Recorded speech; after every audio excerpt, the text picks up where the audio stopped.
일단 FOMC 관련해 가지고 최근까지 연준의 주요 인사들이 금리 인하와 관련돼 가지고 좀 부정적인 얘기들 계속 해왔었습니다. 예. 그걸 좀 정리해 놓은 걸 보니까 일단 인하에 적극적인 사람이 4명, 반대가 5명, 그리고 이제 중립이 3명인데 오늘 이제 제퍼슨 부의장이 인하 쪽으로 약간 기울어 있는 뉘앙스로 얘기를 했기 때문에 굳이 끌어다 붙이면 5대5인데 네. 근데 문제는 지금 남은 사람이 파월 의장하고 그다음에 리사 쿡입니다. 네. 둘 다 이제 트럼프하고 악연이 있는 사람들이잖아요. 그래서 안 되지 않겠냐라고 이제 걱정들을 많이 하는 것 같아요. 근데 저 개인적으로는 조심스럽지만은 여전히 저는 금리 인하 가능성이 있다고 보고 있습니다. 예, 심층 인터뷰 시작하겠습니다. 안녕하십니까, 김영롱입니다. 오늘따라 유독 뉴스에서 붕괴라는 단어가 참 많이 쓰인 것 같습니다. 뭐 주식 시장도 그렇고요, 가상화폐 시장에서도 그랬죠. 주요 어떤 자릿수 때가 무너지다 보니까 여기저기서 좀 걱정의 소리들도 많이 들려오고 있는데, 지금 이렇게 걱정을 불러일으킬 만한 이슈들 하나하나 점검하고 또 이것을 해석하면서 이제 전략적인 부분도 한번 업데이트를 해보도록 하죠. 특히나 오늘 같은 경우에는 전반적으로 좀 다 빠지는 날이었기 때문에 좀 섹터들 돌아가면서 과연 현 시점에서는 더 사는 게 맞는 것인지 몸을 사리는 게 맞는 것인지 여러 각도로 한번 이야기 나눠보도록 하겠습니다. 오늘 IM증권 이영훈 영업이사와 함께합니다. 어서 오십시오. 네, 안녕하십니까? 네, 안녕하세요. 이사님께서 오늘 스튜디오 들어오시면서 잠깐 얘기를 해주셨지만 희한하게 이사님과 제가 만나는 날이면 시장 분위기도 녹록치는 않은 것 같고 안 만나야 될 것 같아요. 여기서도 그렇고 다른 방송에서도 그렇고 꼭 좀 급락하는 날 뵙게 돼서 아유 어떡합니까 뭐 이렇게 질문을 드렸던 것 같은데 한번 시장 해석과 함께 전략 한번 짜보도록 하겠습니다. 걱정거리들이 많이 있었죠. 12월 FOMC 금리 인하 할까에 대한 의문점들이 좀 더 커지고 있고 뭐 AI와 관련된 거품 얘기는 지속되고 있는 상황이긴 한데 이 두 가지 사안에서 이사님께서는 객관적으로 현 상황 어떻게 흘러가고 있다고 보십니까? 근데 저도 포지션을 갖고 있기 때문에 네. 기본적으로 객관적으로 본다라는 건 좀 어폐가 있을 것 같고요. 네. 제 나름대로 객관화시켜서 보려고 노력은 하는데 일단 FOMC 관련해 가지고 최근까지 연준의 주요 인사들이 금리 인하와 관련돼 가지고 좀 부정적인 얘기들 계속 해왔었습니다. 예. 그걸 좀 정리해 놓은 걸 보니까 일단 인하에 적극적인 사람이 4명, 반대가 5명, 그리고 이제 중립이 3명인데 오늘 이제 제퍼슨 부의장이 뉘앙스는 뭐 중립 언더, 그러니까 이제 인하 쪽으로 약간 기울어 있는 뉘앙스로 얘기를 했기 때문에 굳이 끌어다 붙이면 5대5인데 네. 이제 문제는 지금 남은 사람이 파월 의장하고 그다음에 리사 쿡입니다. 네. 둘 다 이제 트럼프하고 악연이 있는 사람들이잖아요. 그래서 안 되지 않겠냐라고 이제 걱정들을 많이 하는 것 같아요. 근데 저 개인적으로는 조심스럽지만은 여전히 저는 금리 인하 가능성이 있다고 보고 있습니다. 여기서부터 벌써 이제 주관적일 수도 있어요. 근데 이제 있다고 보는 것 자체가 예. 지금 계속 이제 제가 다른 채널이나 나갈 때마다 말씀드리지만은 미국이 지금 금융시장, 특히 초단기 금융시장은 정상이 아닙니다. 네. 계속 지금 연준에서 뒤에서 돈을 풀고 있는 상황이거든요. 그리고 엊그젠가 어젠가 연준 소집을 했었어요. 은행장 소집해가지고 미팅도 하고. 네. 그런 상황에서 지금 금리 인하를 안 하겠다라는 게 과연 맞을지. 그리고 이제 오늘 제퍼슨 부의장이 얘기했던 그분이 몇 달 전에만 해도 QT 종료에 대해서도 글쎄 이런 쪽이었고 그다음에 QE에 대해서는 무슨 소리 하는 거였는데 이제 오늘 발언에서는 뭐가 나왔냐면은 조만간 QE를 해야 될 수도 있다는 말씀도 하셨어요. 네. 그 얘기는 이제 지금 시장 자체가 뭐 어쨌든 유동성에 단기 유동성에 먼저 문제가 있다라는 걸 다 인지하고 있다는 거기 때문에 트럼프 대통령이라면 끝까지 자기 고집대로 갔겠지만 여태까지 봐왔던 파월 의장 좀 답답해 보이기도 하고 그런데도 불구하고 좀 원칙적인 측면이 있는 사람이기 때문에 네. 저는 이번에도 금리 인하 어쨌든 하긴 할 것 같아요. 저는요. 개인적으로 첫 번째. 그다음에 이제 AI 노이즈와 관련된 부분들을 말씀드리면 일단 기사로 나왔던 거 가지고 좀 있었던 부분이 손정희 회장이 엔비디아 지분 다 팔았다. 예. 정점 온 거 아니냐. 팔고 어디로 넘어갔습니까, 그게? 오픈 AI로 들어갔죠. 맞습니다. 그러면 그건 레버리지 투자인데요, 오히려. AI 쪽으로 보면은. 그걸 가지고 정점에 왔다라고 얘기할 수 있겠느냐. 첫 번째. 기사가 좀 자극적일 뿐인 거죠. 두 번째는 이제 피터 틸이 또 자기가 운영하는 펀드에 있는 엔비디아 주식을 전략 매도했다. 네. 내용 보시면요. 그거 매입했던 시점이 24년 4분기 때 매입한 거고요. 평단가가 $130 정도 됩니다. 금액으로는 한 7,500에서 600만 불 정도 되고요. 근데 피터 틸이 운영하는 그 펀드 총 규모가 21년이 넘어요. 사실 그 별 보이지 않는 숫자인데 그거 가지고 정점을 얘기한다는 게 더더군다나 피터 틸이라고 하는 사람의 그 성향이 어느 쪽에 기울어 있는 사람인지를 보면은 진짜 AI 정점 왔다라고 생각하고 했을까? 생각해볼 문제인 거거든요. 그래서 저는 이제 그것도 있고 또 최근에 또 나왔던 얘기가 오라클 얘기 자꾸 나오잖아요. 네. 부채 많다. 그러면서 이제 동시에 나왔던 게 엔비디아가 오라클에게 돈 주니까 오라클이 엔비디아가 오픈 AI한테 돈을 주니까 오픈 AI가 오라클에다가 주문 넣고 오라클은 칩을 다시 엔비디아에서 사는 순환 출조 구조식으로 그런 거 아니냐라고 이제 얘기들 나오는데 그럼에도 불구하고 지금 여전히 빅테크들은 캐펙스 투자를 줄일 의사가 전혀 없습니다. 길게 얘기할 필요 없이 쉽게 말씀을 드리면 첫 번째는 AI 패권 싸움이라는 건요.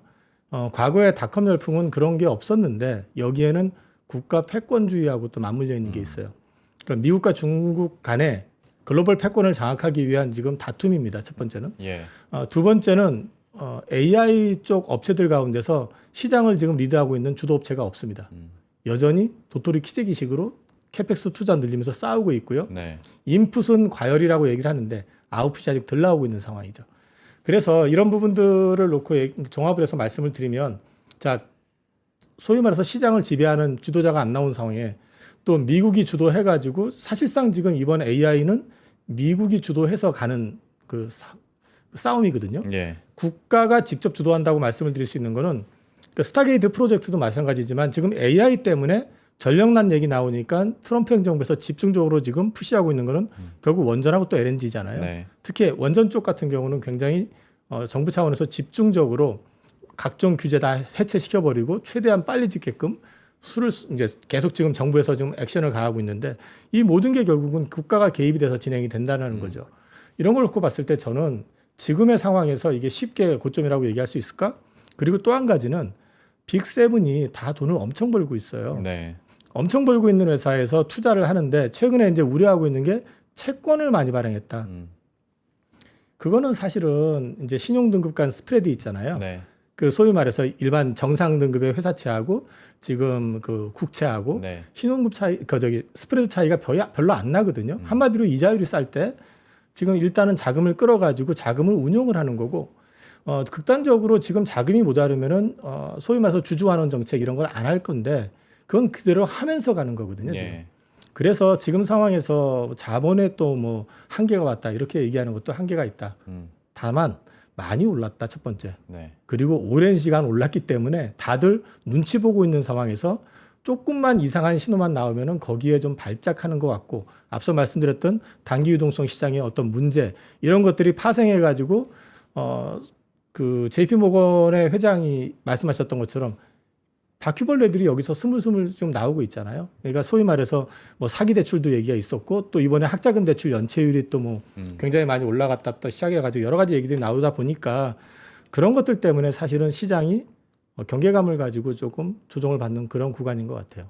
그러니까 AI가 워낙 짧은 기간 동안에 폭발적으로 오르다 보니까 고점이나 거품에 대한 버블에 대한 걱정들은 당연히 시장에서 나올 수는 있는데 해석을 해주신 것처럼 지금 나오고 있는 뉴스를 계속 따져보면 궁극적으로 유동성은 여전히 AI 산업 안에 들어가 있는 상황이고 재무적인 부분에 대한 걱정들도 사실 돈을 못 벌면서 빚을 내는 상황은 아니니까 여기에 대한 걱정은 안 하긴 합니다만 앞에서 말씀하셨던 FMC 관련해서 저 문득 궁금한 점이 하나 생겨서 셧다운 이후에 경제 지표들이 막 나오지 않습니까? 거기에 대해서 이제 고용 지표랄지 아니면 물가 지표에 대해서 과연 12월 FMC 때 연준이 이것을 그러니까 이 지표들을 어떻게 받아들이고 반응할까? 이게 정말 그들의 결정에 지대한 영향을 주나에 대한 궁금증이 문득 생겨서요. 일단 그러면 일단 물가와 관련된 것부터 이제 생각을 해보면 네. 물가가 급격하게 오를 만한 요인이 있었나요?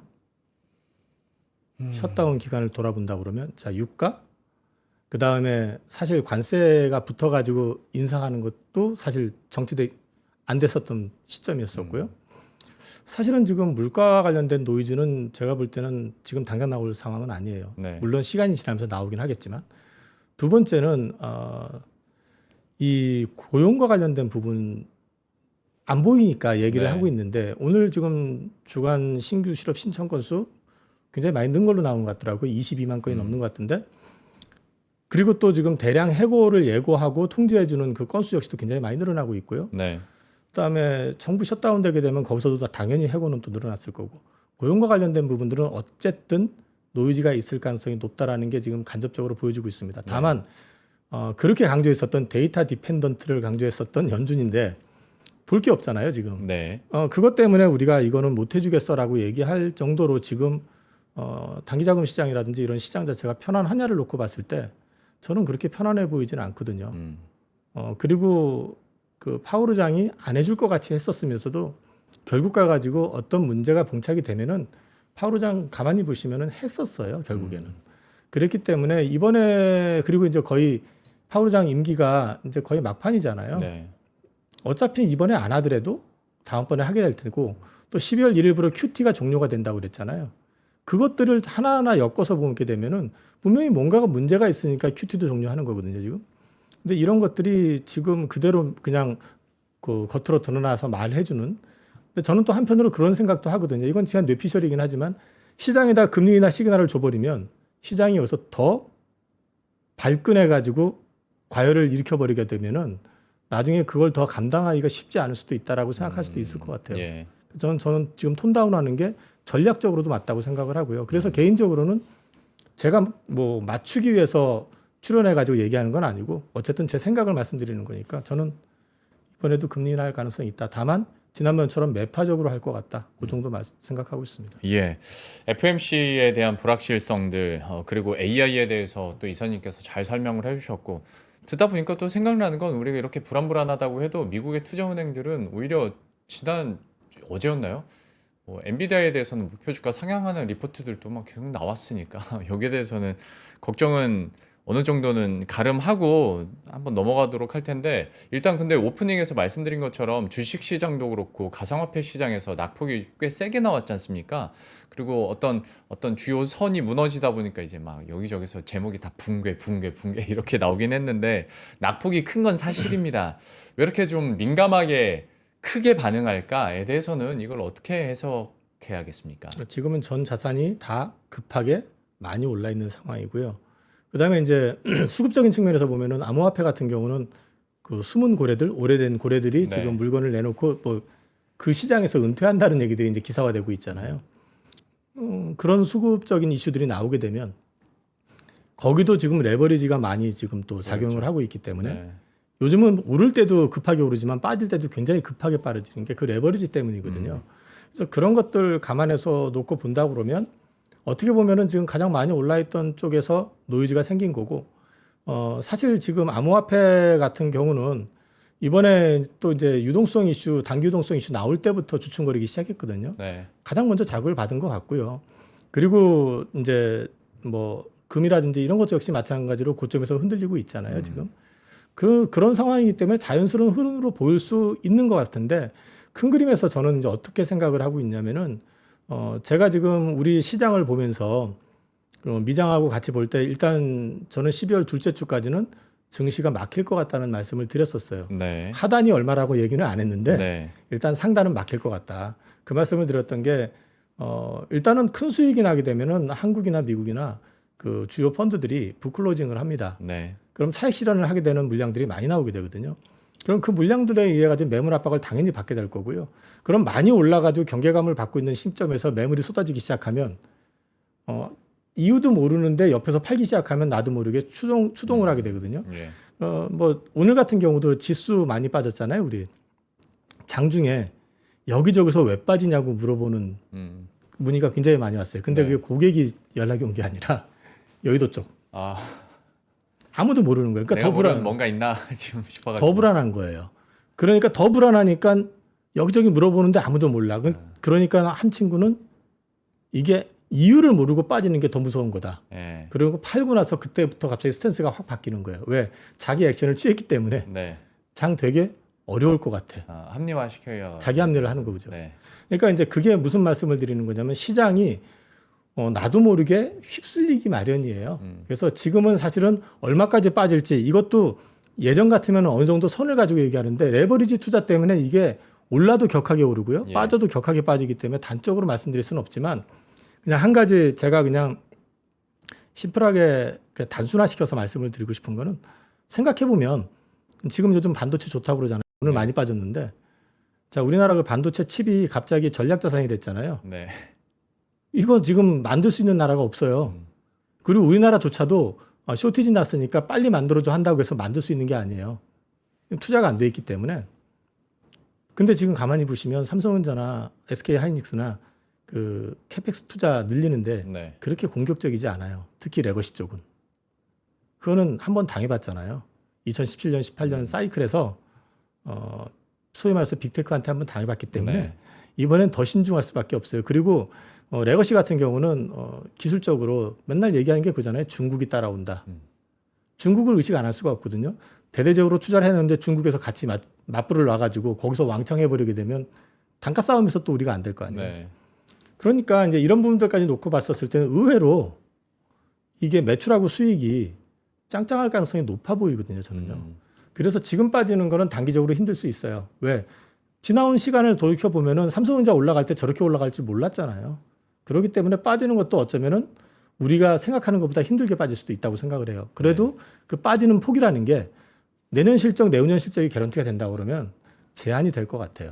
그래서 저는 개인적으로 계속 말씀드리는 게 11월 들어오기 전부터 계속 말씀드렸었던 게 거래소보다는 코스닥이 좀 편해 보이고 네. 그다음에 코스닥 쪽에서는 좀 바이오를 봐라. 왜? 실적 시즌에서 완전히 소외됐던 섹터고 그러다 보니까 빈집이기도 하고 미장은 바이오가 신고가였었고 대신에 이쪽 반도체 쪽이라든지 기존에 7, 8, 9를 주도했었던 8, 9, 10이죠. 주도했었던 반도체 칩이나 이런 쪽을 보실 거면은 그쪽은 쫓아가지 말고 싸게 모으시라.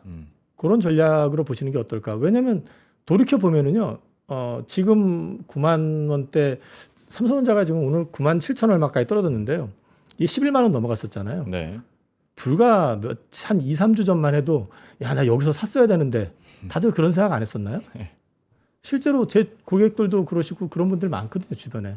그러니까 거꾸로 말씀을 드리면 그때 못 샀던 거 좀 싸게 살 기회인 것 같아요, 저는. 제가 근데 너무 조심스럽게 생각하는 걸 수도 있겠는데 약간 좀 궁금한 것 중에 하나가 내년 그리고 내후년까지도 SK하이닉스나 삼성전자에 대한 증권가나 해외 투자은행들의 뭐 컨센이 굉장히 빠르게 높아지고 있잖아요. 좀 그 속도도 그렇고 액수 규모도 그렇고 이렇게 가파르게 오르는 거, 뭐 범용 메모리 가격이 그렇게 오르는데 당연하지라고 받아들여야 되는 건지 아니면 야 이거 너무 급하다라고 해야 되는 건지 좀 이사님은 어떻게 판단하세요? 저도 의심했거든요, 사실. 불과 7월 달까지 리포트는 부정적인 내용 일색이었어요. 네. 그래서 반도체 쪽은 접근하면 안 되는 분위기였어요, 사실은요. 특히나 SK 하이닉스 같은 경우는 실적이 그렇게 좋은데도 그 외국계 증권사 한 군데서는 공매를 치면서 매도 리포트 냈었어요. 네. 그래서 24만 원까지 떨어졌잖아요. 근데 갑자기 바뀌었어요. 갑자기 바뀌었는데 숫자가 그대로면서 바뀐 것도 아니고 숫자가 업사이드가 네. 사실은 지금 제가 기억이 맞다면은 삼성전자 내년에 30조 넘게 전망하는 기업 그 증권사 별로 없었거든요. 좋게 봤을 때. 근데 갑자기 50조 나오더니 60조 나오더니 지금은 80조, 90조 얘기를 해요. 맞아요. 이게 뭐지 싶어가지고 저도 이게 말이 돼? 뭐 하는 짓이지 하고 저도 이렇게 자료 보고 그래서 지지난 주말에 최근에 나왔던 자료를 다 외국 것까지 해가지고 좀 정독을 하면서 고민을 했는데 결론은 지금 새로운 고객이 생긴 거예요. AI 때문에. 네. 그러다 보니까 이 레거시 쪽의 수요가 갑자기 확 늘어났는데 이 문제는 지금 레거시 수요가 확 예를 들어 가지고 지금 노트북 컴퓨터 교체 수요가 지금 PC 시장 교체가 제가 지난달이었나 지난분기였나 지금 정확하게 기억은 안 나는데 매출이 8%가 늘었다 그러거든요. YOY로. 근데 PC가 8% 늘어나는 거 저는 최근 5년 내 본 적이 없어요. 그게 교체 수요가 늘어난 거고요. 그다음에 AI PC 도입되니까 어쨌든 그 용량 늘어날 거고, 그다음에 새 PC로 업그레이드하면은 그것보다는 어쨌든 더 많이 들어가잖아요. 네. 그러니까 예를 들어서 그쪽에서 야 우리 이거 필요하니까 물건 좀 주세요라고 하면은 업체에서 공정을 라인 하나를 바꿔가지고 글로 돌리잖아요. 그러고 나니까 스마트폰 쪽이 그쪽으로 들어가는 디램이 또 부족한 거예요. 그쵸. 이런 식이 되는 거예요. 왜냐하면 이 소위 라인 자체가 투자를 안 해놔가지고 네. 제한이 돼 있다 보니까, 그러다 보니까 어떤 상황이 나왔냐면 지금 최근에 보면은 제가 그 품절주 급등하듯이 올라간다고 디램이. 네. 그 이유는 사실은 이제 그런 부분들 때문에 중국의 업체들이 사재기가 좀 들어간 것 같아요, 실제로. 그래서 저러다가 상승세가 보합이 되거나 꺾이고 만약에 조금 안 좋은 소리 나면 한번 크게 맞을 텐데 했는데 그게 엊그저께 예, 보합이 나왔어요. 네. 그 현물 가격이. 그러면서 그때 좀 안 좋은 얘기 나오면서 주가 폭락했고, 또 어저께는 또 갑자기 또 급등하고 오늘 다시 또 빠졌던 거잖아요. 지금은 약간 가수요도 분명히 있는 것 같아요. 가수요도 분명히 있는 것 같은데 가수요를 제외하더라도 지금은 쇼티지가 맞는 것 같습니다. 그래서 레거시 쪽은 쇼티지가 맞는데 문제는 투자를 해야 되는데 네. 하이닉스는 공간이 없어요. 첫 번째. 두 번째는 거기는 HBM에 집중하고 있잖아요. 네. 어쨌든 넘버원이고 그거 지키려고 그러면 거기에 집중할 수밖에 없어요. 근데 지금 이제 순현금이 돌아선 게 1,000억이 안 돼요. 한 700억 내외 될 거예요, 지금. 그러니까 거기도 한계가 있어요, 지금. 삼성은 돈은 많아요. 여력도 많고. 근데 레거시 지금 HBM이 안 되니까 레거시에서 지금 내년도 영업이익이 70% 얘기 나오는 판에 자기가 물을 이유가 없잖아요. 큰 돈을 벌 거라고 생각을 해가지고 빅테크의 어떤 꼬드김 아니면 이런 거에 혹해가지고 사실은 2017년, 18년에 대대적으로 증설을 했던 것도 삼성이었거든요. 그러다가 사실상 폭망해가지고 소위 말해서 반도체가 적자나기도 했었던 그런 상황이 네. 왔었으니까. 그러니까 그런 것까지 놓고 본다 그러면 삼성 역시도 지금 보면 레거시 투자에는 좀 주저하는 부분이 분명히 있습니다. 마이크로는 지금 레거시 기존 거 활용을 하고 뭐 한다고 하는데 거기는 지금 오히려 2028년에 공장 가동하기로 했던 미국 팹을 2030년으로 연기했어요. 즐기겠다는 얘기거든요. 그래서 제가 보기에는 지금 이 쇼티지 또는 이 가격의 고공행진은 생각보다 좀 길게 갈 것 같아요. 그게 증권사에서 말하는 것처럼 뭐 70조가 될지 80조가 될지 그보다 못할지 모르겠지만 적어도 지금 보여지는 거는 요번에 지금 공급 계약가를 삼성이 60% 올렸다고 그러잖아요. 네. 그거 감안해서 본다고 해도 내년도 영업이익이 어쩌면 HBM보다 그쪽에서 더 나올 수도 있다고 하니까 그러면은 생각보다 굉장히 좋은 그림이 나올 거기 때문에, 그게 근데 1년에 안 끝난다는 게 지금 투자 시작해도 어차피 가동은 27년 중반이에요. 네. 그러니까 어차피 지금 한 2년 정도는 개런티가 돼 있는 것 같아요. 저는. 그렇게 된다면 지금 우리가 걱정하는 부분들이 어느 정도 해소가 된다는 건데, 시장이 그러면 요즘에 뭐 갑자기 너무 급하게 급등할 때도 있지만 급락도 이제 너무 빈번하게 나오잖아요. 개인 투자자 입장에서는 결국에는 그러면 이렇게 급락할 때 사모으는 타이밍인지 아니면 기다려 해야 되는 건지. 저는 제가 이제 계속 말씀드리는 게, 포모를 느낄 때는 PC를 보지 마라. 자판기에 손 얹지 마라. 네. 제 투자 원칙입니다. 저는 애지간해서 포모를 안 느끼거든요. 사실은 네. 뭐 지금 포모를 느낄 만한 투자 경력은 넘어섰잖아요, 제가. 네. 근데 요번에 삼성전자 하이닉스 올라가는 거 볼 때 솔직히 포모를 느꼈어요. 그래서 내가 저도 막 충동적으로 사고 싶은 생각이 막 들었었어요. 예. 근데 샀어요. 어떤 거 사셨어요? 둘 다. 둘 다 사셨어요. 근데 어차피 가면은 둘 다 갈 수 있다고 네. 봤기 때문에 둘 다 샀는데, 포모를 느끼면서 샀기 때문에 제가 고객님들한테 뭐라고 하면서 샀냐면, 이거 사서 일단 물리고 시작하겠다고 그랬어요. 근데 이 주가가 상승하는 게 아까도 말씀드렸지만 요즘은 2배짜리, 3배짜리 이런 게 있어서 그런지 몰라도 올라갈 때도 굉장히 급하게 올라가잖아요. 네. 사서 물릴게요 했더니 그날은 물리더라고요. 7만 원대 중반에 샀는데 그날은 물렸어요. 그래서 이제 물리나 보다. 그럼 기다렸다가 조금 내려오면은 물 타야지. 그 다음날 바로 급등해가지고 바로 8만 원 넘어가고 또 올라가고, 이런 패턴이 이제 반복이 됐던 거거든요. 네. 근데 이제 제가 그 그 포물을 낄 때 키보드에 손을 얹지 말라고 말씀을 드리는 거는 견딜 수 있으면 가능한데 보통 투자자들 같은 경우 폼을 느끼면 어떻게 하냐면 갖고 있는 거 그냥 한 방에 다 지금 못 살 것 같으니까 분할해서 산다는 인식이 없죠. 네. 그냥 주가 올라가는 거 보면은 지금 안 사면은 못 살 것 같거든요. 호가도 많이 못 떨어뜨려요. 그런 경우에. 그러면은 이거 쳐다보고 있으면 충동적으로 네. 야 요거 내가 5%만 10%만 사야지 그거 안 돼요. 네. 머릿속에 이미 그 상승에 대한 도파민이 폭발이 돼가지고 네. 지금 사면은 막 이런 느낌 있잖아요. 그런 것 때문에 사실은 이제 충동적으로 구매를 하게 되면은 실수를 많이 하죠. 그래서 제가 고객님들은 손 못 대는 걸 저는 사실은 비중 조절을 해가지고 샀는데 그게 더 올라버리는 바람에 고민을 했던 거지. 근데 이제 어찌됐든 간에 그런 부분을 말씀을 드리는 게 지금은 싸게 살 기회가 맞는 것 같아요. 저는요. 아직까지 저는 주식을 주도주였었던 거, 뭐 조방원전, 그 다음에 반도체, 최근에 이제 바이오까지 얘기를 하라고 그러면 그 안에서 비중 조절은 해요. 제가 이제 10월 말 기준으로 했을 때는 제 포트에서 좀 줄인 거는 원전하고 그 다음에 전력기기 이런 쪽은 줄였고요. 그 다음에 늘린 거는 10월 말 기준으로 했을 때는 그때 당시에 바이오, 반도체 이쪽을 좀 늘렸고 네. 이런 식으로 그 안에서 비중 조절은 해나가요. 아니 좀 생뚱맞긴 한데 스토리 그대로인데 그때 당시에 이사님께서 전력기기는 왜 줄이셨어요? 오버슈팅하는 것 같아서. 그러니까 좀 과열이다 싶었고 전력기기가 제가 생각했던 것보다 더 올랐어요. 사실은요. 팔고 더 올랐어요. 근데 미국에 있는 전력기기 회사들 주가 밸류에이션 비교를 해보니까 이제는 따라온 걸 넘어서서 일부는 이게 넘어가는 느낌이 있더라고요. 그래서 오버다 싶어가지고 다 뺐었어요. 사실은 다 뺐는데 더 올랐어요. 근데 그 이후로 또 조정 많이 받았어요. 물론 지금 쭉 빠져버렸지만 네.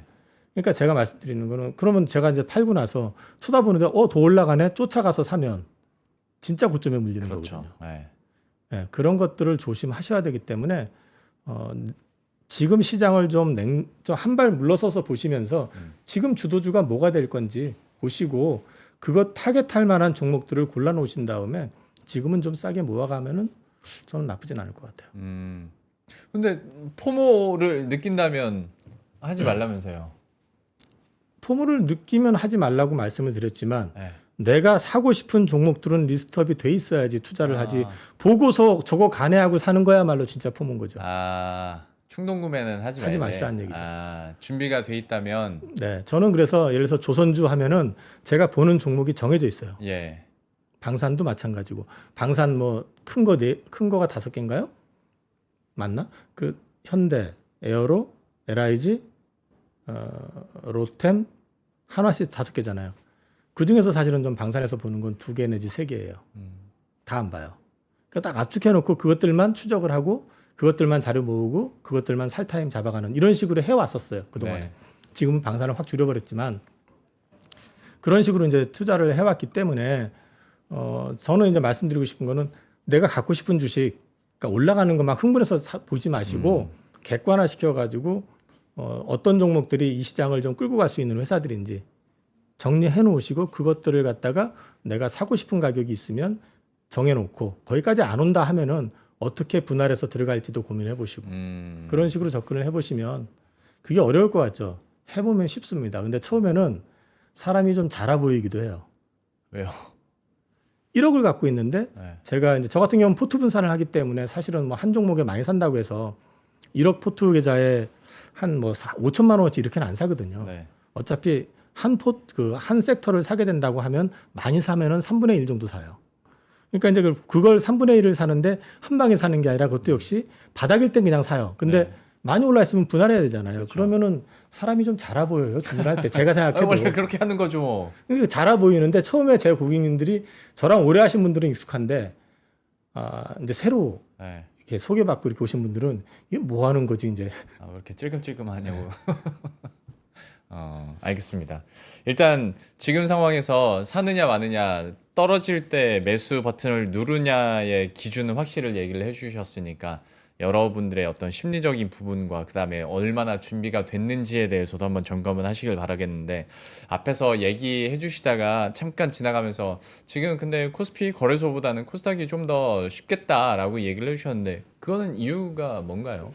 제가 이제 그 10월 중순 이후부터 그런 말씀을 드렸는데 참 어닝 시즌에 네. 이제 11월 저기 15일까지가 원래 어닝 시즌이잖아요. 근데 사실 우리나라 주요 기업들은 11월 첫째 주 전에 거의 다 끝나요. 그렇게 되면 이제 그 뒤에 나오는 것들은 큰 회사들보다는 조금 이제 그렇죠. 작은 회사들이잖아요. 그러면 어닝 시즌이 끝나간다고 했었을 때 어닝 시즌에서 가장 주목을 받았던 쪽은 코스피였잖아요. 네. 이번엔 특히나 반도체를 중심으로 거기에다가 또 코스피에 있는 회사들이 뭐 조선도 마스가도 있고 뭐 또 마누가도 있고 뭐 많았잖아요. 그러니까 이슈들이 그랬기 때문에 그쪽으로 좀 과열이 돼 있는 상황이라고 그러면 코스닥은 좀 빈집 효과가 좀 나올 수 있을 거라고 이제 봤고 또 하나는 미장에서는 바이오가 신고가를 내고 있습니다. 지금도. 근데 한국에서 바이오 쪽은 10월 달에 완전히 소외됐었어요. 그 이유는 미장의 바이오는요. 정확하게 말씀드리면 빅팜 플러스 바이오예요. 네. 그러니까 빅팜의 실적이 되기 때문에 거기는 어닝 시즌 때도 좋아요. 근데 우리는 어닝 시즌 때 좋을 수가 없잖아요. 그랬기 때문에 우리 바이오는 완전 소외가 됐었는데 그거 키 맞추기 할 가능성이 있다. 거기에다가 이제 제가 계속 이제 어디에 나갈 때마다 한국에서 바이오 투자할 때는 플랫폼 기업만 보시라는 말씀 드렸거든요. 계속. 플랫폼 기업들의 강점은 그 플랫폼이 검증만 되면 한 번으로 끝나는 게 아니라 그게 수십 번 반복이 되면서 그렇죠. 기회를 만들어낼 수 있다는 거거든요. 그리고 그게 결국에는 현금 흐름까지 연결이 돼 버리게 되는 순간 우리나라도 굉장히 큰 바이오텍을 갖게 된다는 거죠. 네. 이제 그런 부분에서 놓고 봤을 때 우리나라의 뭐 대표 바이오텍이라고 하는 회사들은 이미 검증이 된 회사들이 있습니다.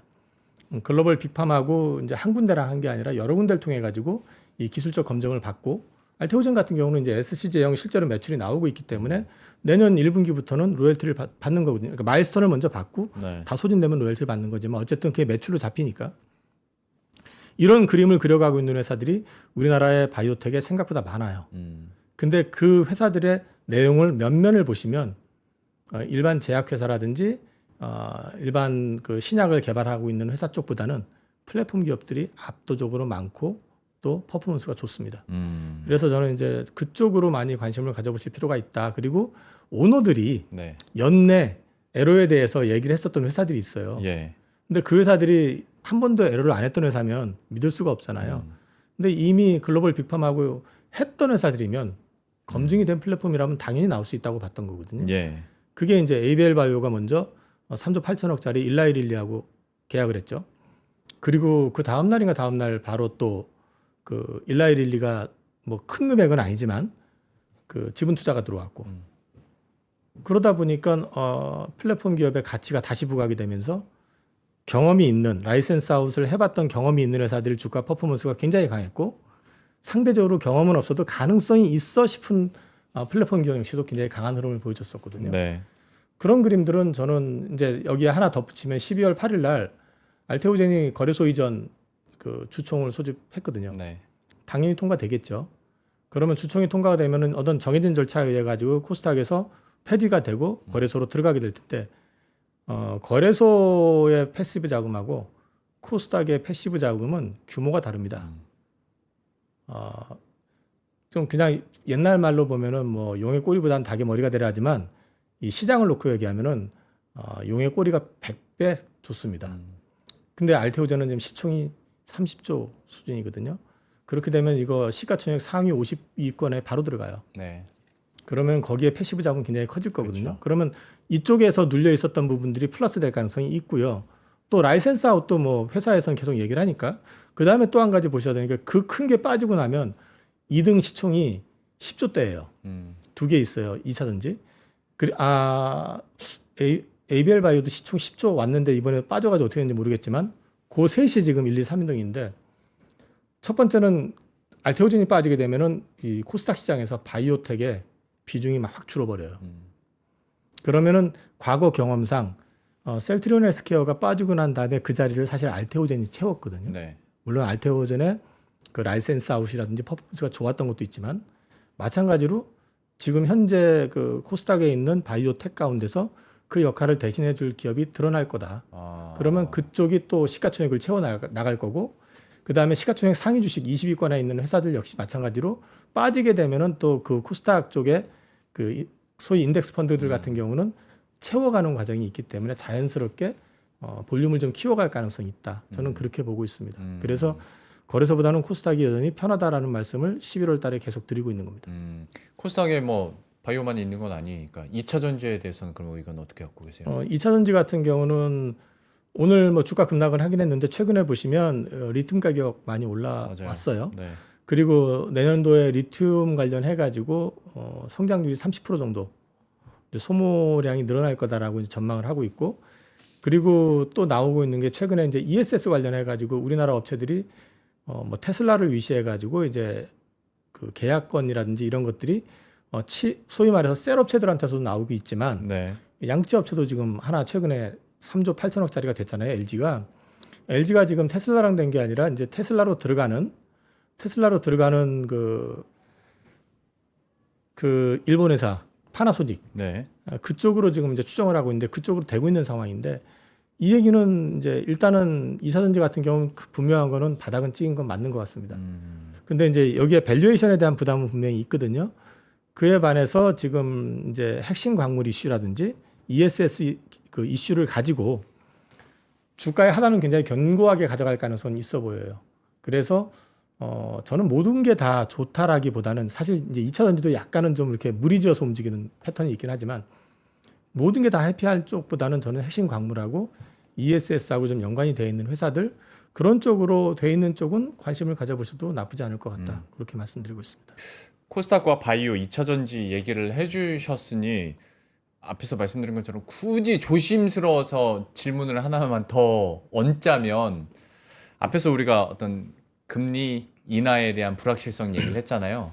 이 이슈가 이 중소형주들한테 좀 누르는 악재로 작용하진 않을까요? 어떻게 보십니까? 중소형주라 하시면 그러니까 지금 우리가 말했던 코스닥 내에서 있는 종목들이랄지 아니면 뭐 바이오나 2차 전지에 대해 이런 성장주에 대한 탄력을 좀 꺾는 데 영향을 주지 않을까?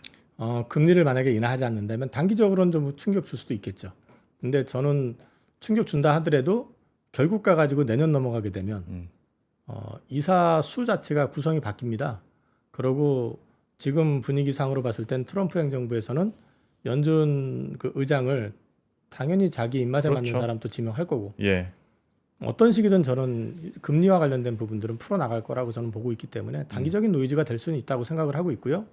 그리고 이제 참고적으로 지금은 이게 상승장 구간 속에서 조정장이기 때문에 이럴 때 작은 주식들 봐야 돼 이거 아니에요. 지금은 상승장 구간 속의 조정장이라고 하면 여전히 사시더라도 좀 큰 주식을 보시는 게 맞습니다. 그렇죠. 네, 그래서 저는 너무 작은 시총, 지금 보시면은 시가총액 1,000억, 2,000억짜리 회사들은 철저하게 소외가 돼 있을 겁니다. 네네. 아무도 관심을 안 갖습니다.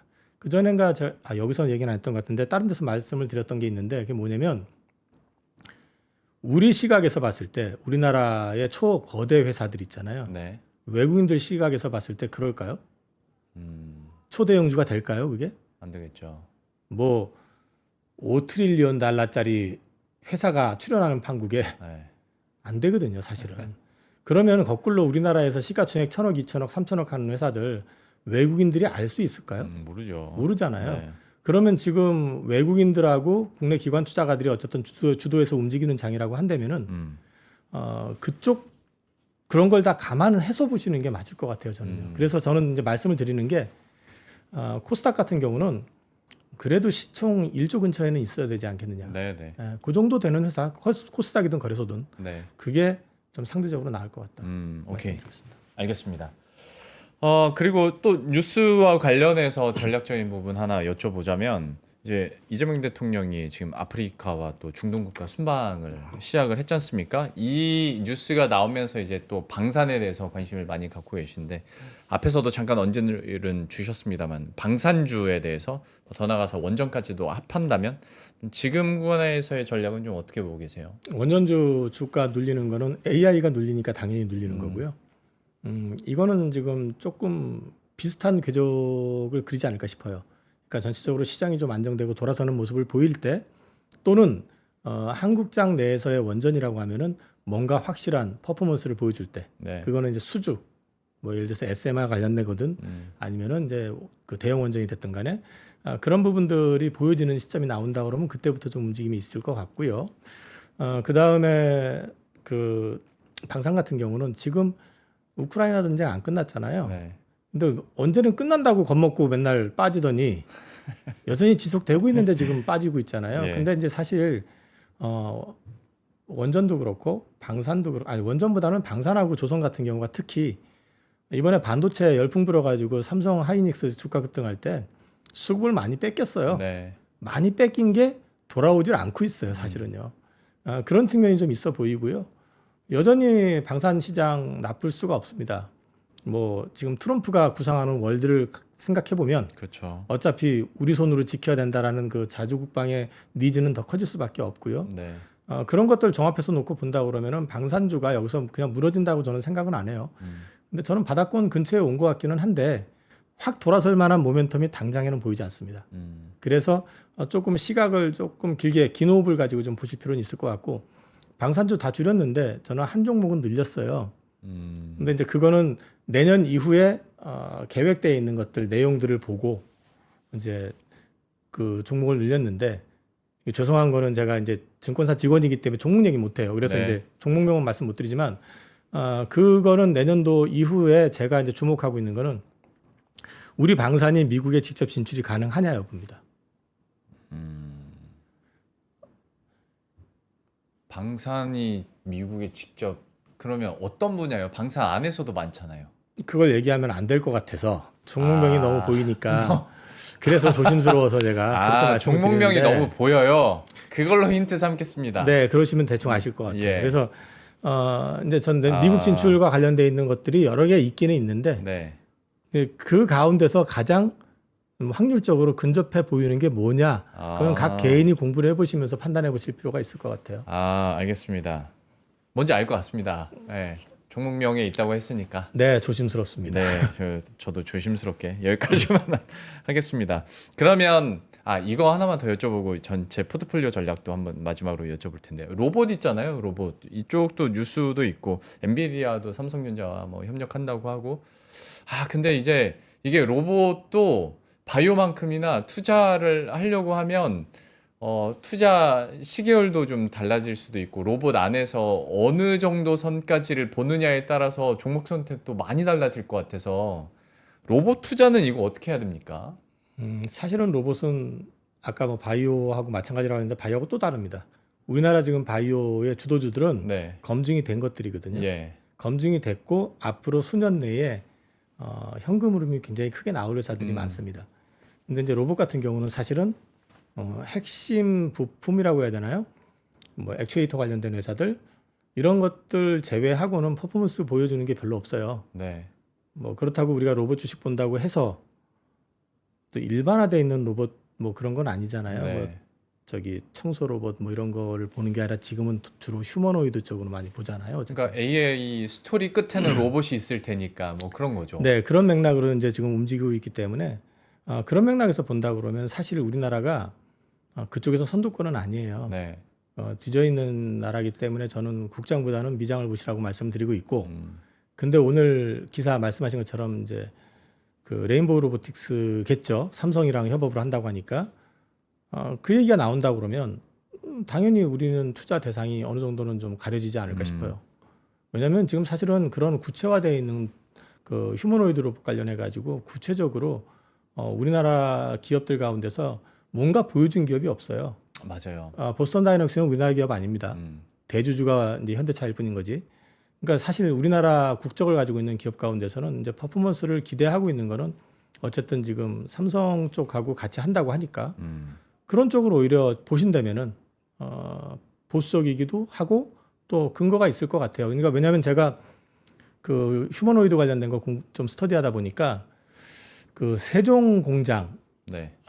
레인보우 로보틱스 같은 경우 거기에 아마 그 휴머노이드 라인이 깔린다는 말을 제가 얼핏 들었거든요. 제가 가서 본 건 아닙니다. 네. 그 인터넷 보시면 그것도 나와 있으니까 근데 이제 거기에 더해 가지고 엔비디아하고 협업한다는 얘기가 나오는 걸 보면 뭐 연상이 되는 부분이 있잖아요.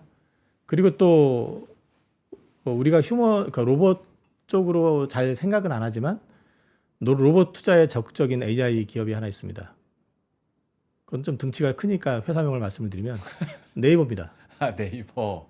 아, 우리가 그냥 잊어버리고 그냥 그러고 있는데 그렇죠. 네. 한번 GPU 칩 6만 장 괜히 샀을지에 대해서도 한번 생각해 보실 그렇죠. 필요가 있죠. 네. 그래서 저는 지금부터는 제가 올 상반기 그리고 최근까지는 뭐라고 말씀을 계속 드렸었냐면 대그룹사 관련된 주식 보시라. 첫 번째 지분하고 연결이 돼 있는.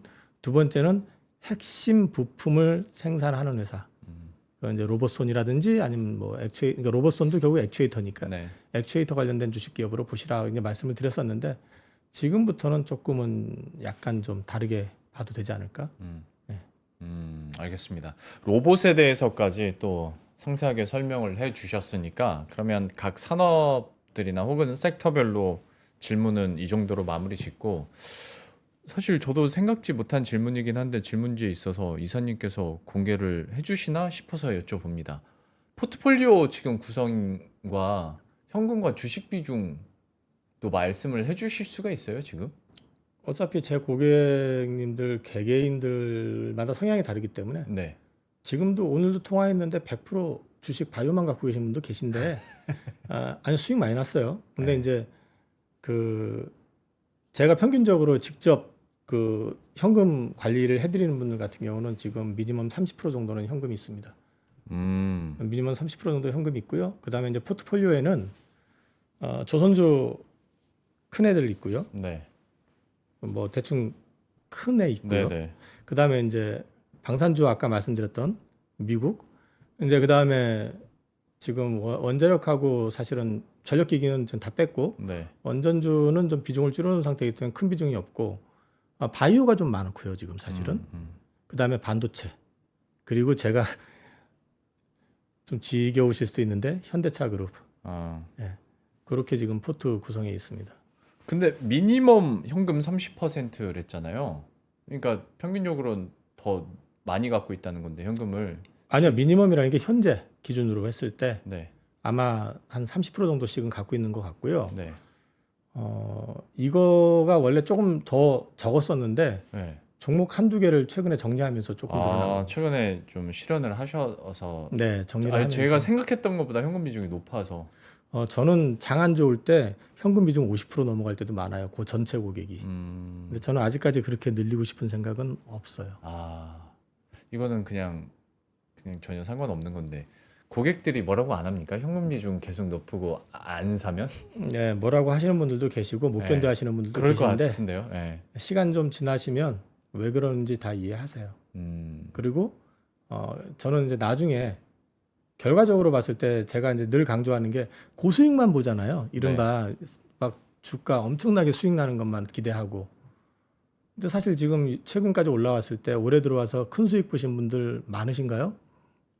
오히려 손실 보는 사람들이 더 많다는 보고서는 봤습니다. 저는 평균적으로 수익이 꽤 높습니다.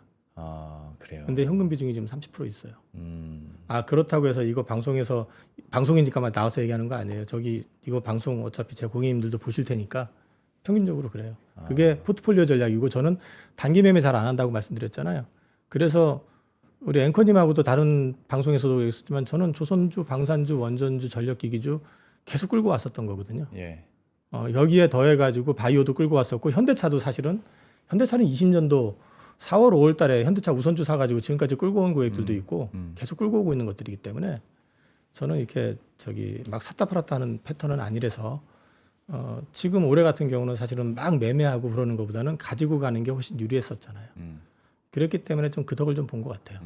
그러면 마지막 질문은 제가 얘기 잠깐 나온 김에 좀 반면교사도 삼을 겸 질문을 드릴 텐데 제가 방금 말씀드렸던 그 보고서 그러니까 오히려 세대 순으로 봐도 금액 순으로 봐도 이렇게 상승을 많이 한 시장에서 오히려 손실을 본 사람들이 더 많은 것으로 추정된다라는 리포트가 나왔었거든요. 왜 그렇다고 보십니까? 왜 오히려 시장 지수는 이렇게 많이 올랐는데 손실 보는 사람들이 더 많다고 생각하세요?